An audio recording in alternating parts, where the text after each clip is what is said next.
Sandy recovery effort and get your hands dirty, you will never look at Jamaica Bay and Gateway in the same way. I would argue you'll never look at any other park in the same way, because volunteering in parks and doing service projects will change your life. When the National Park Service decided to start a Conservation and Resiliency Corps, they reached out to us because of SCA's 57-year partnership with the Park Service, and also because of our long-standing experience with these kinds of restoration and recovery programs. My family was impacted hugely. I was impacted hugely by Hurricane Sandy.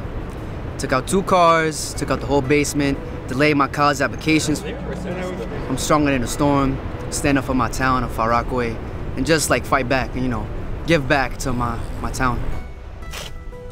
I went out there with SCA to volunteer after the hurricane, and it was a tear-jerking experience. A lot of people just lost everything. Actually, we have a tenant in our home now, in our basement apartment, and she lost her whole home, and my mom let her come live with us.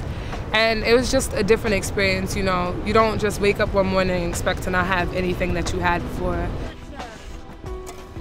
Young people are just the voices for the future, and to have them involved right now, and they just have so much energy and just so much potential.